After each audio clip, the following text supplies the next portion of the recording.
Hi students, very warm welcome to all of you on my YouTube channel Engineer से Staff। और जैसा आप देख रहे हैं, आज हम लोग एक समरी क्रिएट कर रहे हैं कि ग्राफ से रिलेटेड कौन कौन से एल्गोरिथम्स हैं और इसकी क्या कॉम्प्लेक्सिटी है, ताकि अगर आप कोई इंटरव्यू वगैरह फेस करने वाले हो या फिर अगर आप किसी कम्पिटिटिव एग्जाम में बैठ रहे हो तो आपको ये वीडियो बहुत हेल्प करने वाला है, क्योंकि मैंने इसमें सारे कॉम्प्लेक्सिटीज को कलेक्ट कर दिया है। तो चलिए स्टार्ट करते हैं, ढेर सारी बातें नहीं करते हैं।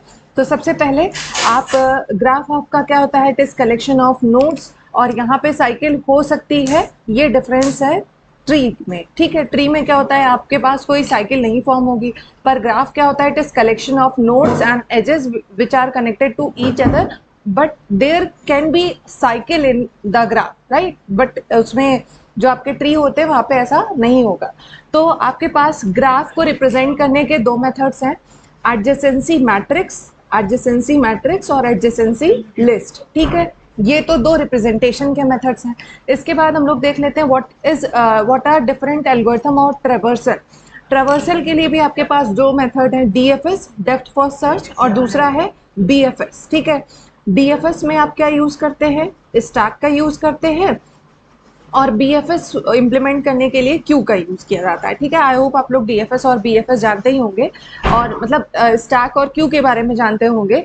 वैसे भी मैं बहुत डिटेल में नहीं बात करूंगी, मैं एक समरी क्रिएट कर रही हूँ। सो डीएफएस के लिए स्टैक एंड बीएफएस के लिए क्यू, और इसकी जो कॉम्प्लेक्सिटी है, अगर आप एडजेसेंसी मैट्रिक्स यूज कर रहे हैं डीएफएस के लिए तो उसकी कॉम्प्लेक्सिटी होगी order of V square, where V is the number of nodes.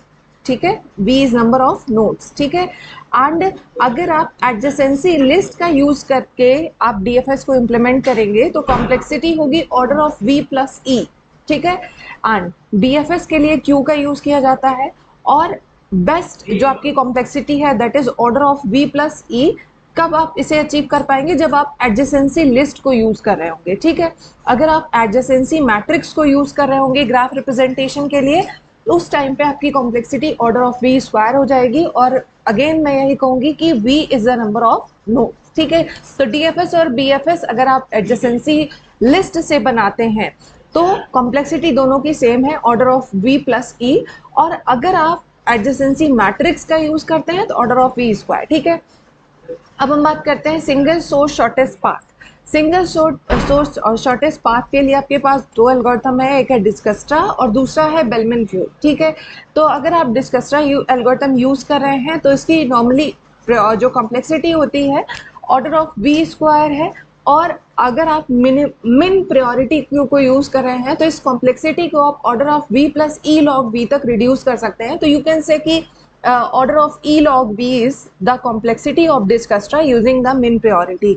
Single source shortest path है, ये क्या कर रहा है, किसी भी सोर्स वर्टेक्स से जितने भी नोड्स हैं, जितने भी कनेक्टेड नोड्स हैं, उनके बीच का मिनिमम शॉर्टेस्ट डिस्टेंस क्या होगा, इसको फाइंड करके आपको डिस्कस्ट्रा बताता है। या सिंगल शॉर्टेस्ट पाथ की जो भी एल्गोरिथम्स है यही बताएगी कि एक सोर्स नोड से बाकी जो अदर नोड्स हैं उनका मिनिमम डिस्टेंस क्या है। ठीक है, अच्छा, और डिस्कस्ट्रा इसमें प्रॉब्लम क्या है कि अगर आपके पास जो एजेस हैं, जो ग्राफ के एजेस हैं, अगर उनमें नेगेटिव वेट्स हैं, ठीक है, नेगेटिव वेट के केस में कभी ये आपको करेक्ट आंसर देगा और कभी आपको इनकरेक्ट आंसर भी दे सकता है।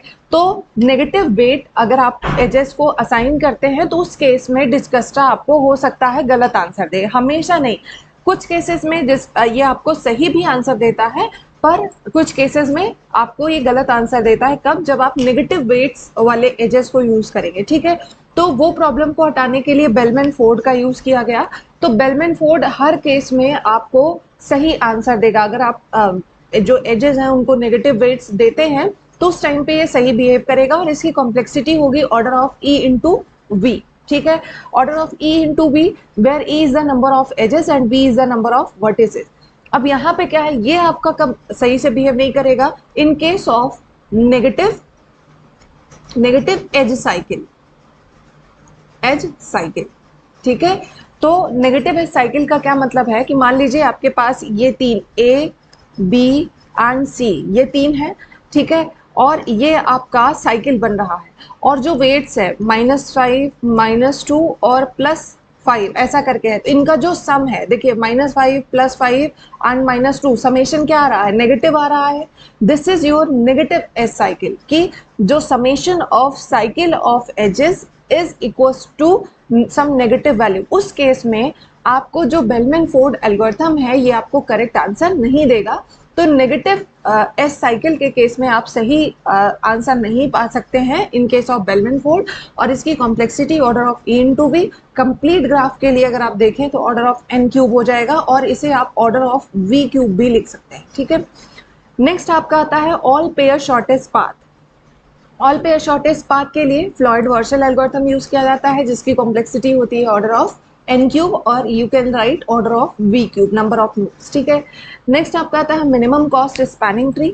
मिनिमम कॉस्ट स्पैनिंग ट्री आप स्पैनिंग ट्री फाइंड करने के लिए यूज करते हैं। इसके लिए दो आपके पास एल्गोरिथम है, प्रिम्स एंड क्रुस्कल, ठीक है। प्रिम्स को कब यूज किया जाएगा, when you have dense graph. Dense graph क्या होगा, जहां पे आपके पास जो एजेस हैं, edges are of order of V square, मतलब जहां पे एजेस बहुत ज्यादा होंगी वहां पे आप प्रिम्स का यूज करेंगे, और जहां पे number of edges are somewhere equivalent to the number of vertices वहां पे आप क्रुस्कल को यूज करेंगे, ठीक है। मतलब सिंपल सा, एजेस अगर कम है तो क्रुस्कल यूज करो, और अगर एजेस बहुत ज्यादा है ग्राफ में तो आप प्रिम्स का यूज करो, ठीक है।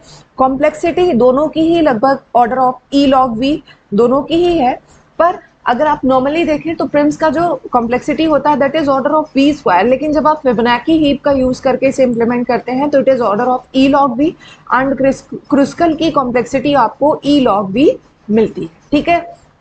तो ये सारी कॉम्प्लेक्सिटीज मैंने एक साथ क्लब करके आपको बता दिया है ताकि आप कभी रिवीजन वगैरह करना चाहें तो it would be very helpful to you. और अगर आपको कोई सजेशंस हो, आप किस तरह के वीडियो चाहते हैं अपनी प्रिपरेशन के लिए, तो आप मुझे कमेंट करके बता सकते हैं। So that's all for today, thank you guys, I hope आपको समझ में आया होगा। Thank you, keep watching, bye bye.